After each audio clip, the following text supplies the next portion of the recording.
Headline edition, July 8, 1947. The Army Air Forces has announced that a flying disc has been found and is now in the possession of the Army.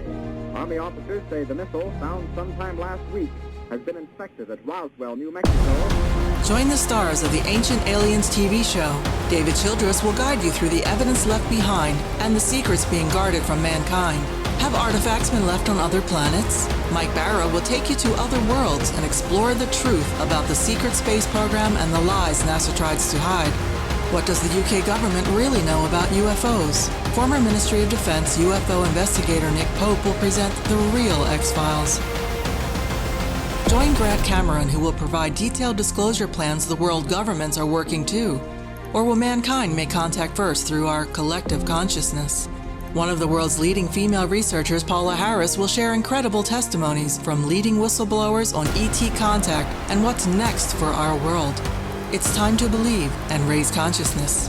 Join like-minded souls on Saturday, June 23rd, 2018 for Awakening, Bowler's Exhibition Centre, Manchester, UK. What do you believe?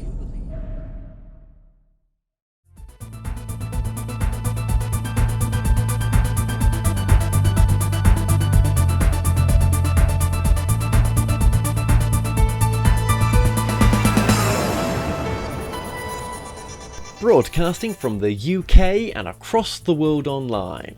You're now watching The Moore Show, and I'm your host, Kevin Moore.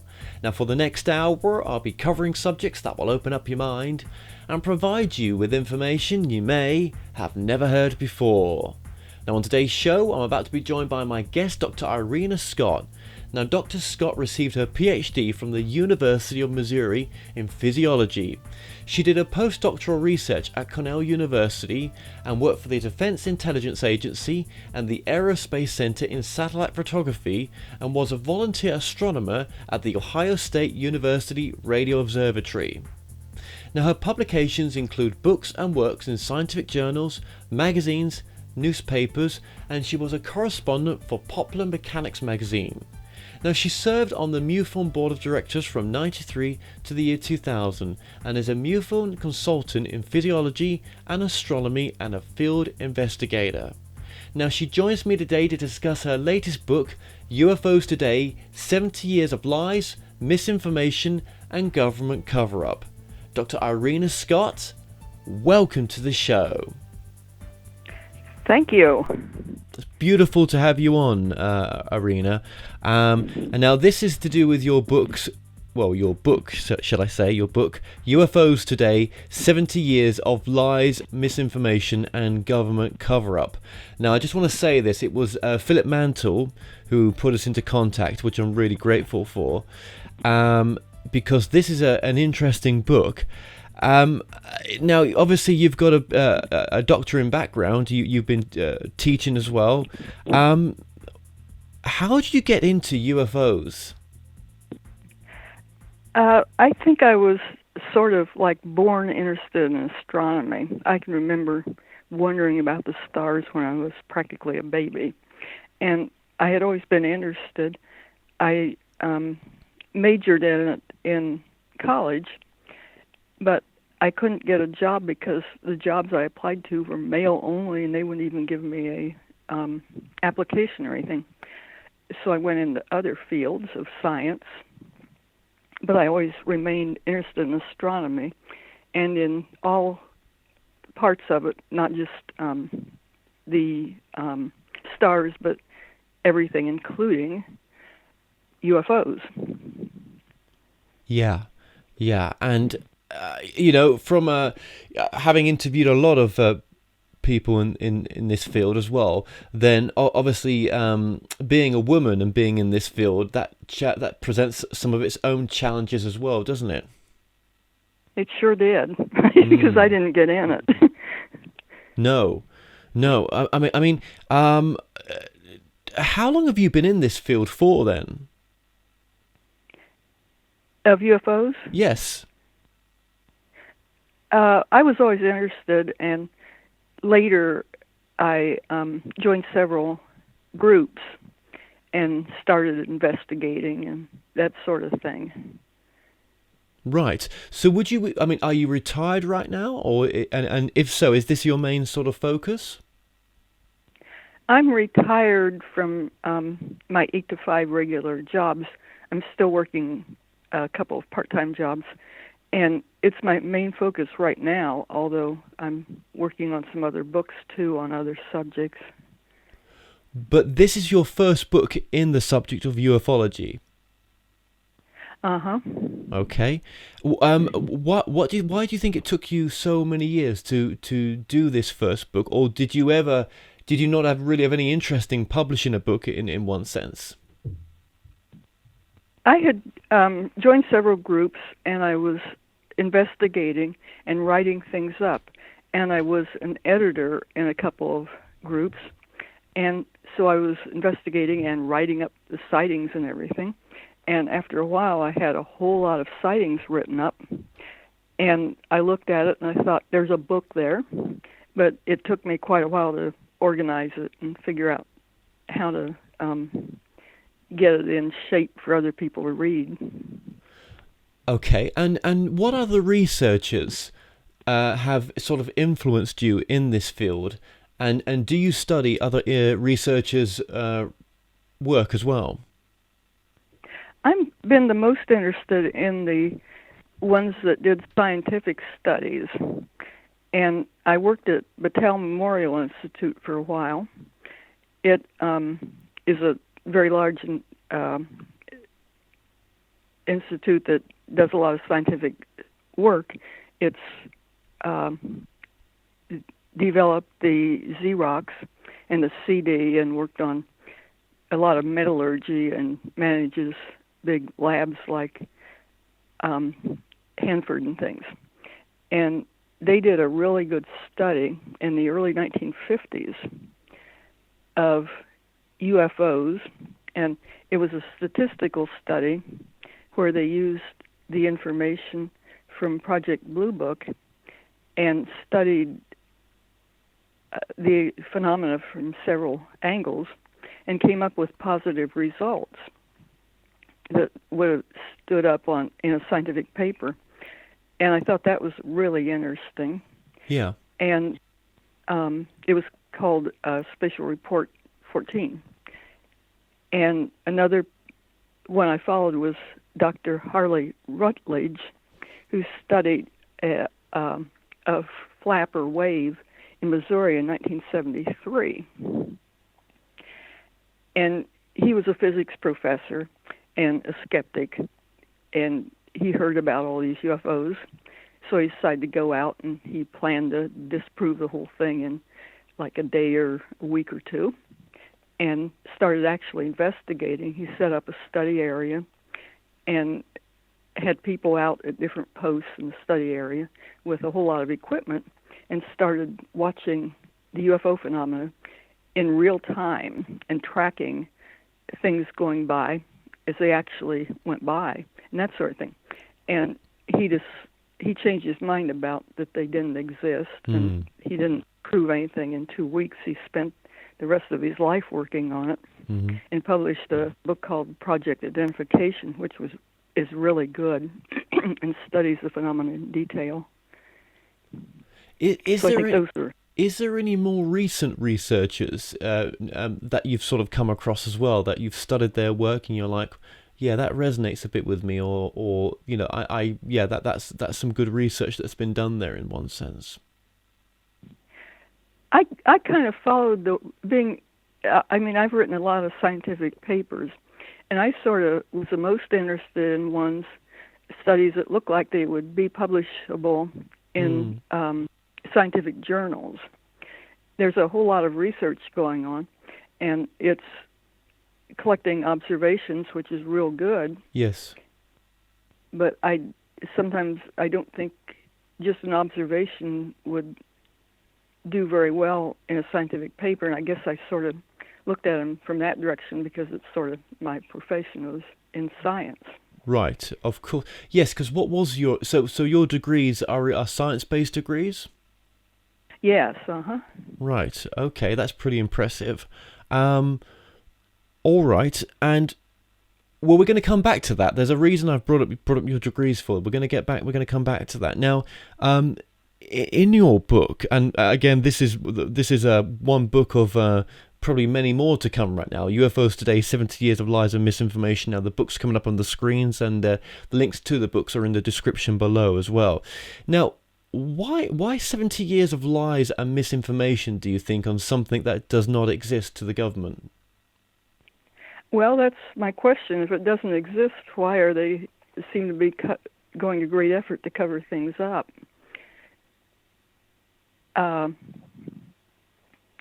For example, they've put a lot of misinformation out into the public, and even talked about misinformation campaigns. And for example, in the study I mentioned from Battelle,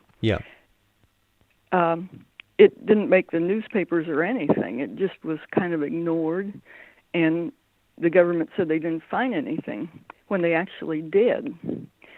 And that's sort of been the story all through the UFO phenomena, that they give bad information. When Project Blue Book was kind of the interface between the public and the government.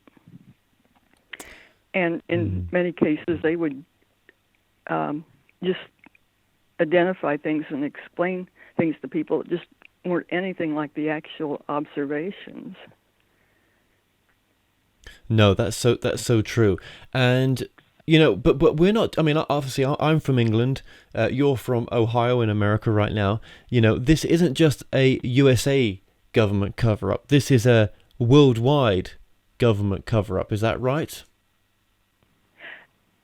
There's some governments that sound like they're more open-minded than the United States or UK, but nobody seems to have solved what UFOs are or even gotten near.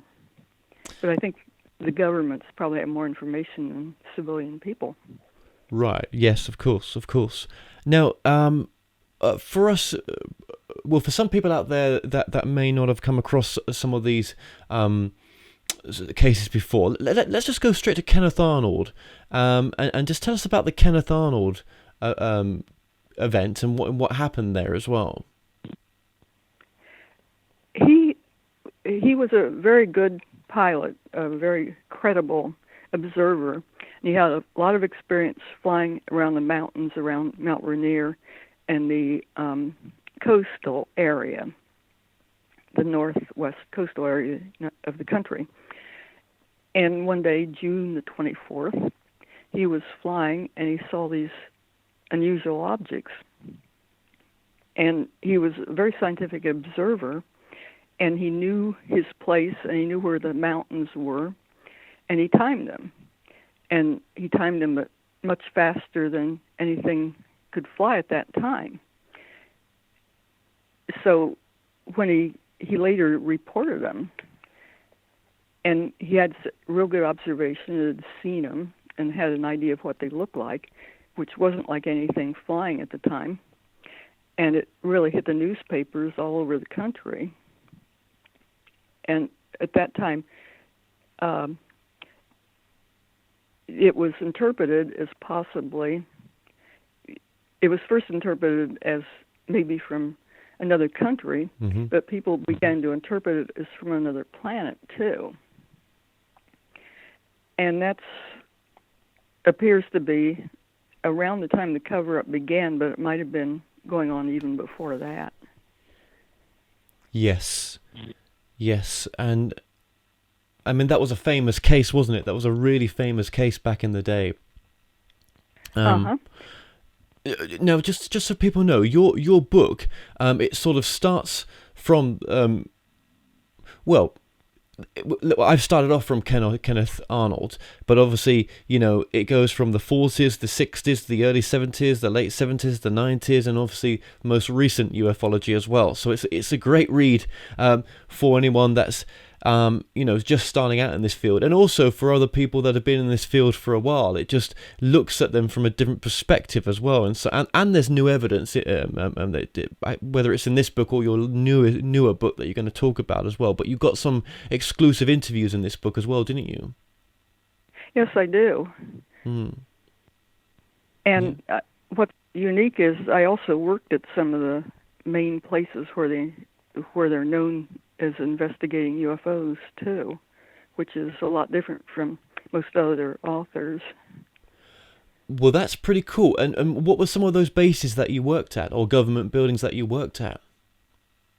Well, I worked for the DIA for a number of years, and it was work that should have been pertinent to the UFO phenomenon because it was photo identification, photogrammetry from satellite photography looking down at a certain area of the world. And I was in air order of battle for a while, and we were supposed to identify any flying object that was in the area. And that is the type of thing where you'd think the government would be looking for UFOs because of the, if something was flying there, that would be a way to find them. Sure. And we discovered that, I wasn't into UFOs at the time, but nobody said a word about UFOs, even though it should have been part of our job. Did you ever come across anything unidentified in your job? When Yes. My supervisors found something they couldn't identify, and this is really weird. These were high up people too. We were supposed to be the people to look at this area of the world and the photo interpreters, so we should have known something about UFOs, in my opinion. But my supervisors came across something that they couldn't identify at all, and they reported it as a UFO. And you expect, because the government's interested in anything that's flying in the area, that they should have an interest in that. But they didn't. What they told my supervisors was that it was a flaw in the film. And it obviously wasn't, because it was on two missions. Missions go around the Earth about 90 minutes apart. And it wasn't in exactly the same place, but nearly the same place. And they had identified it as something not like any other aircraft and reported it. And the people above them just insisted it was a flaw in the film, even though it was very obviously not. And so we were in a position where we should have known about UFOs, and they treated us just like we were in the insane asylum or something, just like we were nothing. So I thought that was pretty weird. But isn't that the best way to do it? If you're gonna shoot this subject down, if you're gonna try to cover it up, that's how that's a great way of doing it, isn't it? To make you feel that way. Yes, and it made me realize that, people kind of have the opinion that the whole government is hiding UFOs and that sort of thing. But I don't think many people in the government know anything more about it than anybody else. But it showed me that people high up in the government, we had code word clearances and everything that was way above top secret, but people above us were still debunking even us. But do you think they were taking it more seriously? Well, I think somebody was, because that wasn't a normal thing to do. Normally, if we made a mistake in our photo identification, they would explain it to us. We didn't really get, nothing else was ever rejected that we ever reported. And so that was quite strange. Did you get to see the picture or pictures? Uh-huh. And what kind of craft did you see that was just so unexplainable? It was over water, but it wasn't in water, and it was just a circular shaped object with a dome on top. And there was nothing like that we knew of any aircraft back in those days in that area or any place else. And what sort of time? What year was this? Do you think? Pardon? What year was that? Do you think? Yeah. It was 1968. Right. Yeah. Okay. Yeah. Sure. Absolutely. Nothing. That's right. Nothing like that as well.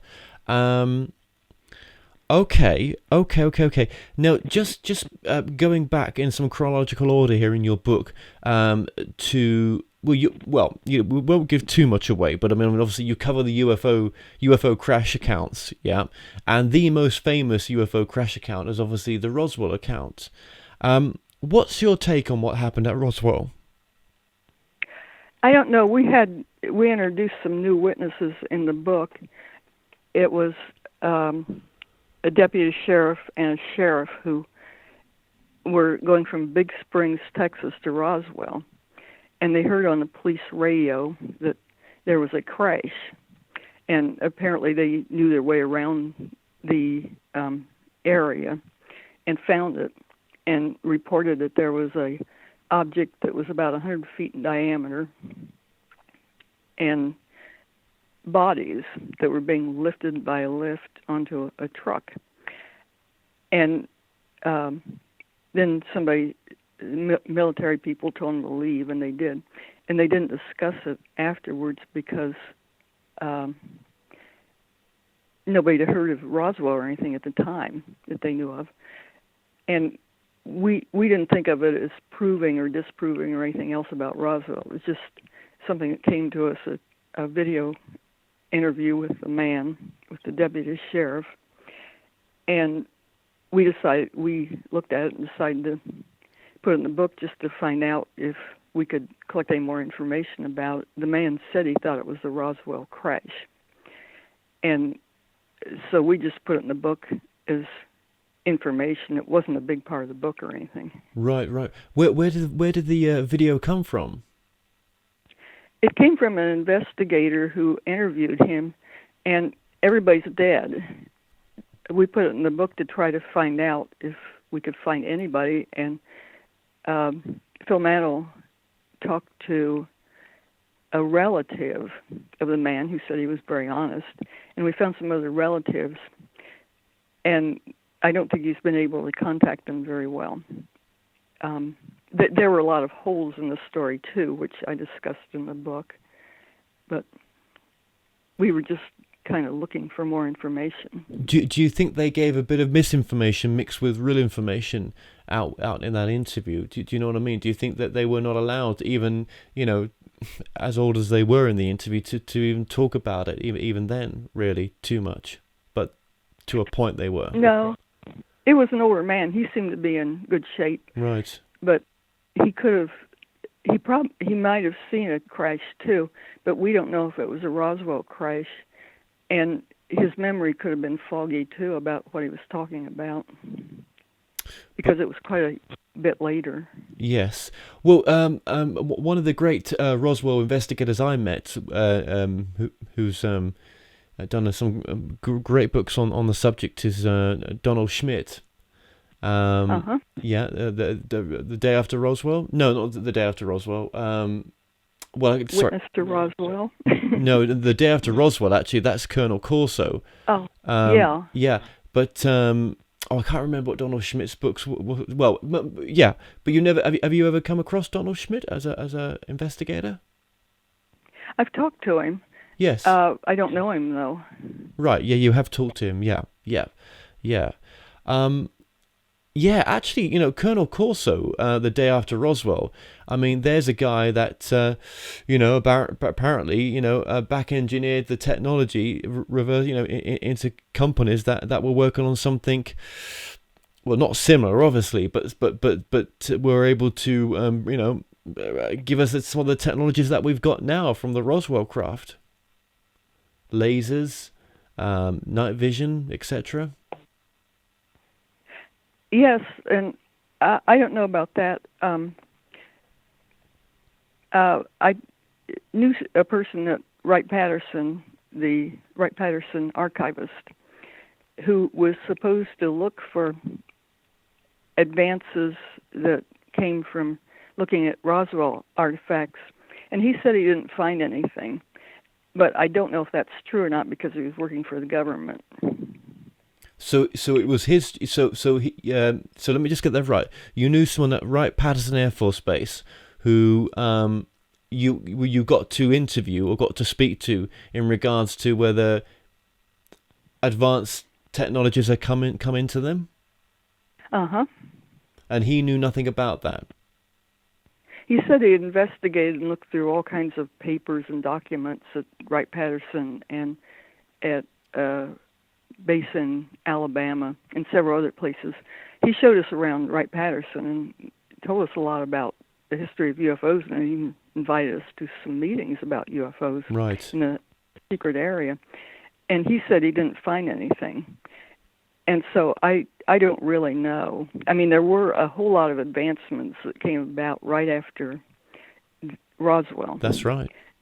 But I don't think there's any hard proof that anything happened. And so I just don't know. I mean, I don't have an opinion on it. Okay. So moving on with your book then, obviously, sticking into the era when Roswell happened, the 40s, probably moving on to the 50s as well, then, there was a lot of, UFO activity above atomic installations and even over the White House, wasn't there? Yes, there was. In the 50s, there was one of the most interesting things was a flight of unidentified objects over the White House, right over the area where nothing was supposed to fly. Yeah. And it happened in 2 different days, but there were radar accounts, and the pilots saw things, and radar on the ground, and people saw things. The government explained it as an inversion layer, and an atmospheric physicist said, no, that wasn't right. And so it caused quite a stir because it was over the most top secret areas in the world, and definitely the United States. I mean, it's incredible to think about it, isn't it? But I mean, that was well documented as well, wasn't it?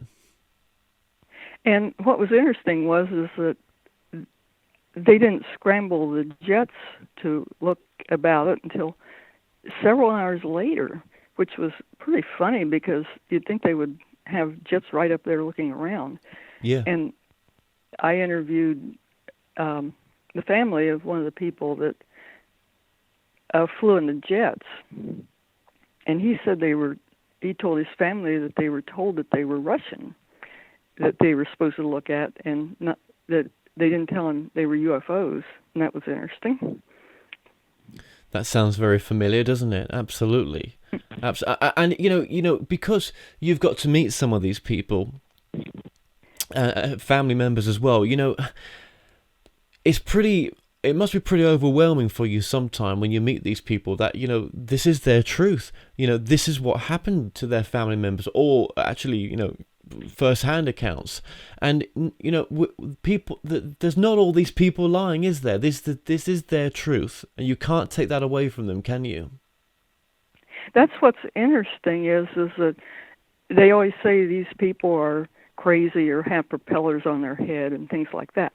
Well, most of the people I interviewed were perfectly sane, normal people with regular jobs. There was nobody, I didn't identify anybody as crazy or anything like or hoaxers and things like that. They seemed pretty sincere, the people that I talked to. Absolutely. And then, then it kind of moves on in your book as well. Obviously, when we get to the 60s, Mothman. Now that was a famous case, wasn't it? The Mothman. It was actually a film as well, when the Mothman Prophecies, with Richard Gere, I think. It was more sort of Close Encounters of the Third Kind and Mothman, wasn't it? It was, because there was a lot of people that saw strange things in that area. It's close to Ohio, so it was interesting to me on that account too. But they saw strange things, and one of the strangest was this flying, sort of big flying man with red eyes and wings that they called Mothman. And John Keel went around investigating and talking to people. And apparently they all expected some tragedy to happen, but nobody had any idea what it was. But it was just like the preamble to something bad happening. And then what happened was the bridge, it was called the Silver Bridge, between West Virginia and Ohio, collapsed. And it's still, I think, the worst bridge tragedy that happened in the United States. A lot of people got killed because they were on the bridge when it collapsed. And that was, they thought that was the tragedy that people seemed to have a feeling that was going to happen. And after that, Mothman seemed to disappear. Yeah, So, but there's been the stories, hasn't there, that Mothman has reappeared sometimes. yeah, I don't know. We called some people, like the police department, I think, down there, and they said it hadn't been very active. I'm sure there were probably some more observations, but not like there had been before. Did you ever get to meet John Keel? No, No, he would have been an interesting man, wouldn't he? he sure would be. Yeah, very interesting. Yeah. And of course the close encounters of the third and fourth. Mm-hmm. And another thing that, since I'm from kind of in that area, another thing that interested me was that there had been tales way back, even before Europeans came, of this flying monster that sort of inhabited the Ohio and Mississippi Valley. That they even had a big painting of it done by the Indians a long time ago, called the Piasol bird, and it kind of reminded me of the Mothman. That was some terrible bird with red eyes and wings and everything that looked like a person, just like this did. So I put that in the book too, just for information. See, I mean, even the Indians drew him as well, drew this creature. Uh-huh. Well, that says a lot, doesn't it? You know, so it's been around a long, long time. Yeah, I thought the story had been around for a very long time. Wow. And in those 60s as well, there was, as I said, sort of, close encounters as well, wasn't there? Close encounter events that had taken place. Yes, and I think it was called an invasion by some people. There was just a huge amount of UFO activity.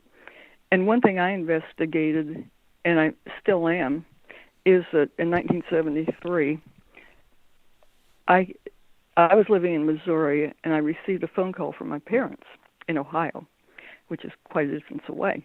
And they said, "Did you hear a noise?" And I said, Right. "No."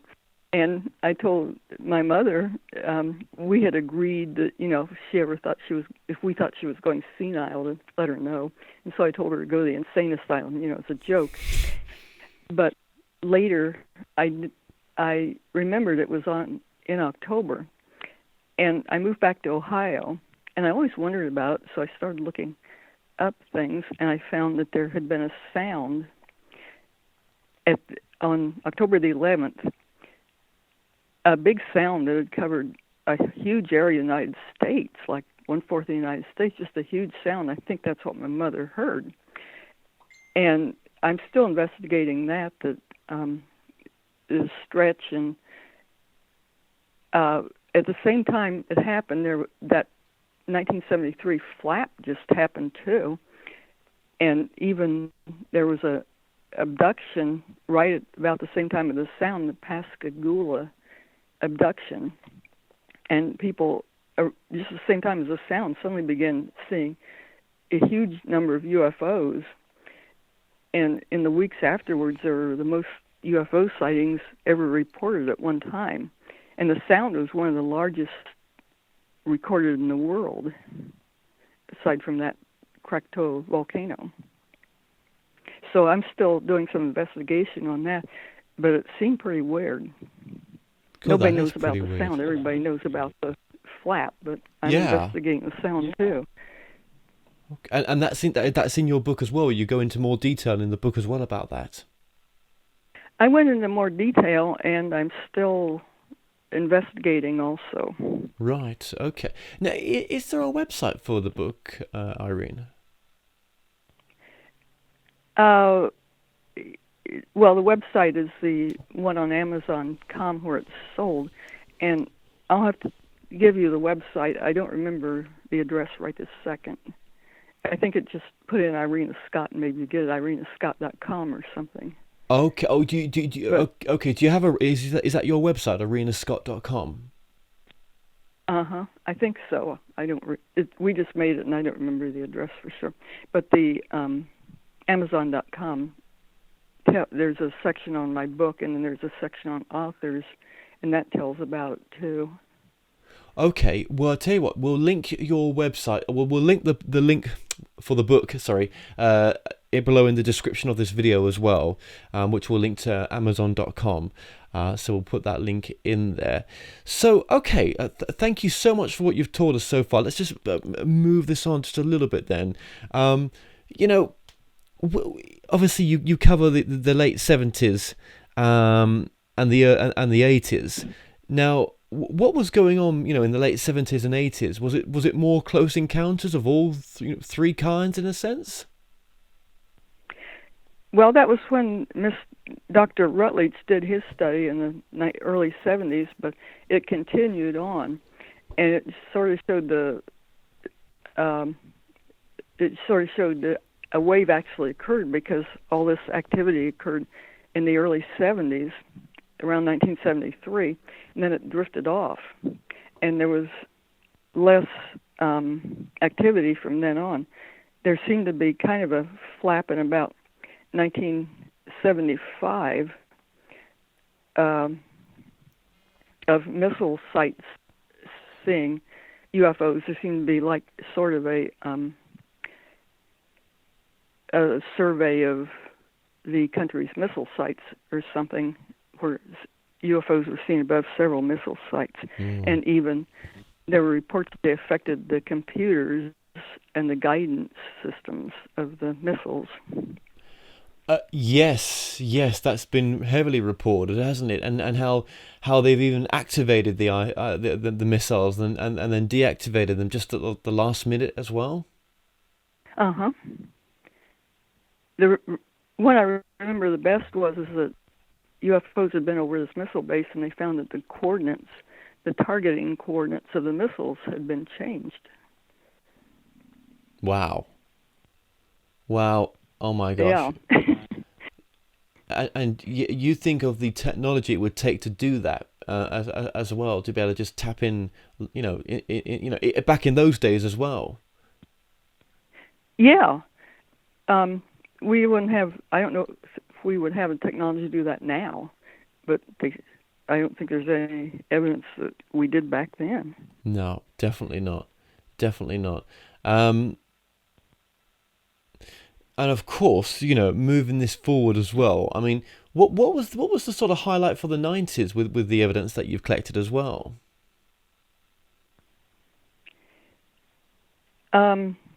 We had several interesting sightings then. One type of events were dancing lights, and there was one I investigated in Ohio that was pretty interesting. It was this farm family that looked out in their cornfield one night and saw these red lights just dancing and gyrating and turning off and on. And a lot of observations like that, the lights just are there for a second and disappeared. Well, these didn't. They stayed around for a while. And the people, while observing them, called all kinds of people, like the radio and the TV and the police and airports and everything else, while they were doing the observation, and people came and watched them while it was going on.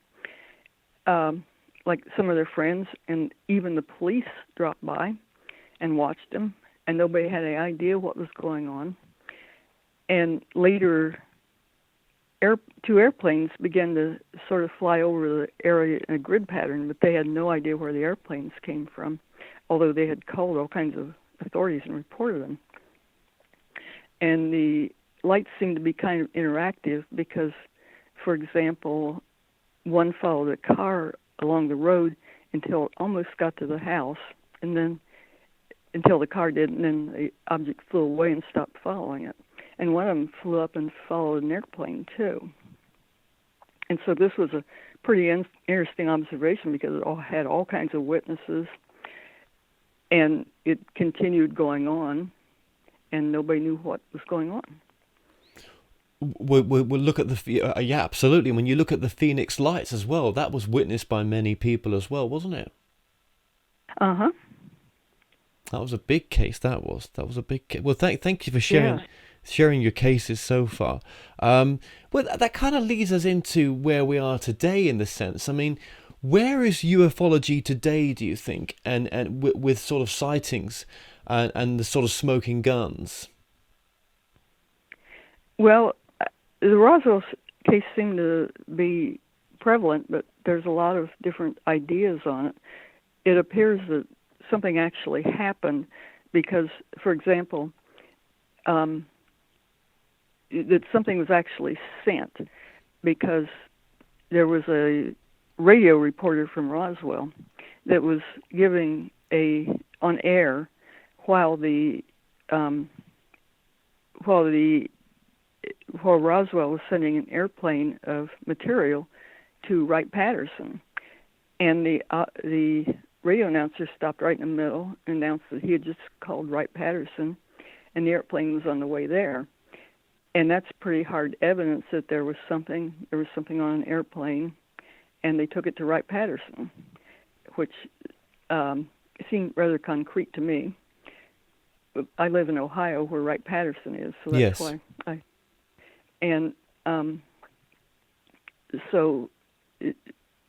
I found evidence here and there of people. It looked like Wright-Patterson might have farmed out the material of several other places and had them investigate too. For example, one place I reported on was called Vanadium Incorporated. It was a big metallurgic place. I think it's called Shield Alloy now. It was a place where they made metal.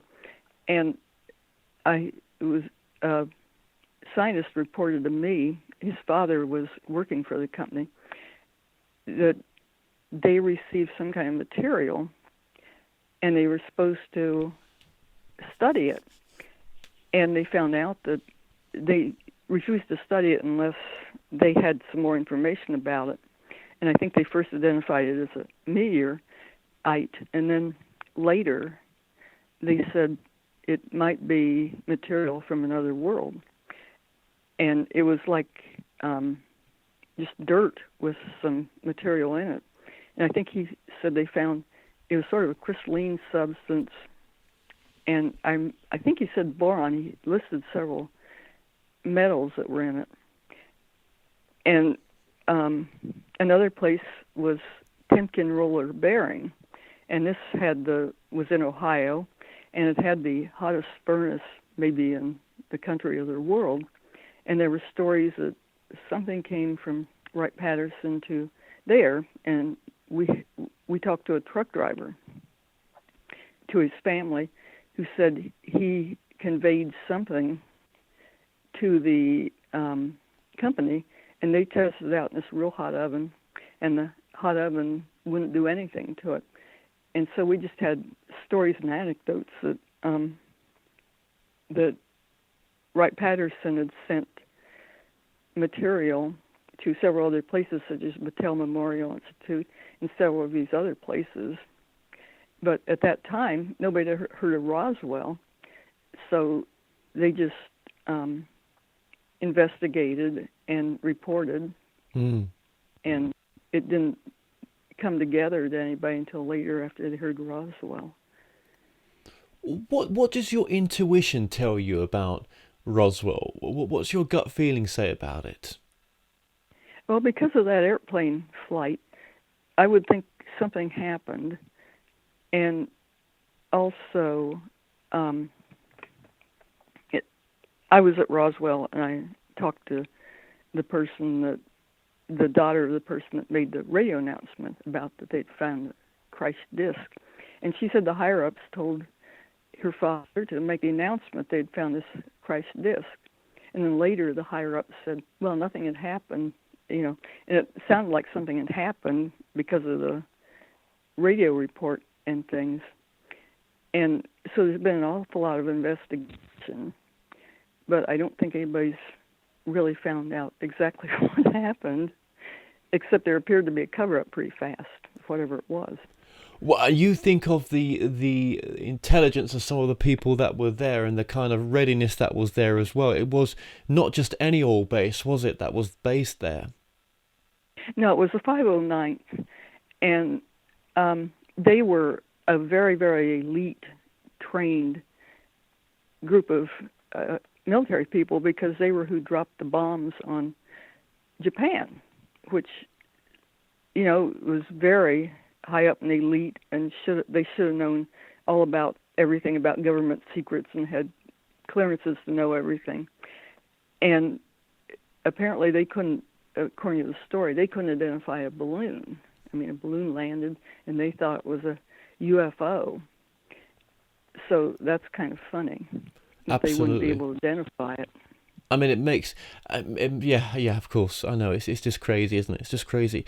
So bringing the research that you've done all these years to where we are today, you're obviously aware that there is now another type of communication or an understanding of where the whole UFO research is going, and that's more into the consciousness side. Have you dealt in, have you dipped your toes into the whole arena where it's, ufology meets consciousness? Yes. I mean, again, I'm sort of interested in the scientific studies, and as I mentioned before, Dr. Harley Rutledge, he studied these objects that were flying around in real time with stations and instruments and everything. And he said that he reported that they seem to be able to affect cameras. Well, like if you're in a regular world and there's a tree and you have a camera, you take a picture of the tree, it's in front of the camera, yeah. You get a picture of the tree. Well, he said that doesn't happen necessarily with UFOs, that you can point them at what you see as a UFO, and you don't necessarily get what you see. And so, and he also thought that there was some way they might even be picking up thoughts or something, and to give certain scenes to people that are observing them. And I think one thing he listed was a man that he would see a UFO, he'd step backwards 2 steps and see nothing, and step forwards and see a UFO. And so it seems to be, it needs a lot more exploration, but it seems to be a phenomenon that can affect people's minds some way. Yeah, and do you think, looking at this from a spiritual perspective, that, if they wanted to take us over, they would have done that a long time ago? So obviously we're very important to them in some respects. Do you think because they're technologically advanced, whoever or whatever this is, that they're also spiritually advanced as well? Well, they're alive, so if they're that advanced, they must have not killed themselves. So maybe they are spiritually advanced too. And if they are spiritually advanced, then I wonder how they view us, that maybe our progression is their spiritual progression. It could be. It's just so,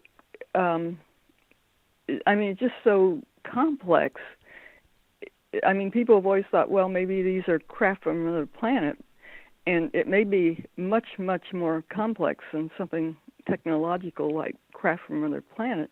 It may be something that affects people's minds and our reality, our whole sense of reality. So, like you say, when that person takes a step back, he sees no UFO. He takes a step forward, he sees a UFO. When people have taken photographs and it's not what appeared on the photograph compared to what appeared in their physical mind and with their eyes that they saw, yes, it really does make you think that what we're not even dealing with interplanetary, maybe not even, maybe it's interdimensional. It could be. It seems like it's more complex to me than, I mean, crafts from other planets seems complex, but it seems like to me that it's something way beyond what we can understand. I mean, like maybe we're amoebas trying to understand the TV, and it may be even way past that. It could be, couldn't it? Mm-hmm. It really could be. I always say that this UFO phenomena is beyond nuts and bolts. I mean, some people say some of these crafts are us from the future, or aspects of us from the future that are coming back to progress us now, and it progresses them in the future. But it may be, like as you say, it may be even more complicated than what we even think. Maybe the phenomena is not wanting to be for us to discover it. Maybe it's not wanting for us to know it. It's almost part of the spiritual realm, or something even greater than that. It's beyond our comprehension. Yet when we get physical crashes, then we're talking about bodies recovered. But again, let's remind ourselves, these were not bodies that as the way we think about them. These were genetically engineered, or they were Colonel Corso used the word in his book The Day After Roswell. They were Ebens,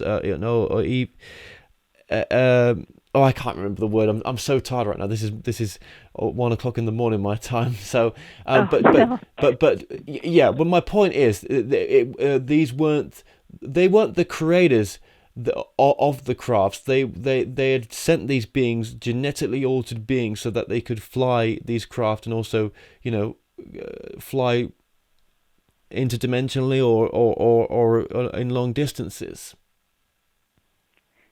Yes, if they're interdimensional or something like that, they may not be crafts, they may not be physical, and they may be something that can turn into something physical if they wish to do that. Right. But they may not be physical, like molecular atoms like we're made of. They may be something totally different. Which then goes beyond a whole different framework of science. Uh-huh. And it's difficult for us to even comprehend that when, absolutely. So what would you say, Irena, what would you say is the most important message of the work that you've compiled so far? I think the most important thing, to me anyway, was that I think it's a lot more complex than the standard view that they're craft from other planets, because it just, the people I've interviewed report things that just don't fit. I mean, for example, people will see objects and they can merge and they can come apart and things like that, or go through walls. Yeah. And that's just not something that happens in our everyday physics that we understand. And do you ever think to yourself that in a universe that is maybe infinite, the scientists nowadays, the physicists talk about the universe being infinite, then it's very possible that there's other forms of creation out there that are beyond the physical? Yeah, I certainly think that, because just going by the straight observations from people I've talked to, it doesn't sound like something physical. It sounds like, I couldn't define it. I mean, to me, UFO phenomena is a set of observations that just don't fit into our form of reality. And do you think that's the same for the world governments, where, yes, it's kept a secret in some respects because, we don't want to panic people, or the secret's now, compartmentalized beyond, above secrets. But do you think it's as well, they don't even understand it themselves? Well, I said as a joke in my book, maybe UFO phenomena is controlling the government in some way. I mean, I was just speculating on that. Well, that's interesting that the UFO phenomena is keeping the government to keep it a secret, controlling the government to keep it a secret. Well, that would be one way to hide it, for sure. I mean, just have the government say, well, there's nothing to it, and ignore everything. And then nobody would be investigating like they ought to do. Yeah. Yeah, that's so true. That's so true. Yeah. That's a good. I like that. That's really neat. Well, I'd love to get you back on when you've got your next book out. Okay, that'd be great. Really would love to do that. And I've really enjoyed having you on today. I mean, it's always good to get a different opinion, and I really appreciate that you've put all this time into doing this book and the years that you've put into this as well. Now, can people catch you at any conferences? The only one I have coming up would be one in Ohio, where I'm speaking to a local group. I think it's September the 16th. And I don't have any more scheduled as yet. Okay. So, I'll put your email address details in the description if you want, just so if people want to get in contact with yourself. You could put my Facebook in, because they can contact me through Facebook, whether they're a member of Facebook or not. Oh, yes. Just Irena Scott on Facebook, and Irena McCammon Scott, and they should be able to find me on Facebook and send a message. Perfect. Well, we're linking that down there now as we speak as well. So, Irena, I just want to say thank you for what you're doing in this community, and just thank you so much for coming on today. And thank you very much for having me. Absolutely. It's my pleasure. Been very interesting talking to you. Well, we've come to an end on today's show. Don't forget that you can listen and watch all our past interviews on the More Show's official YouTube channel. Remember to subscribe to our YouTube channel for new daily shows. You may also find out more on our past and upcoming guests by going to themoreshow.com, and do like us on Facebook and Twitter for the latest updates. So until next time, be safe.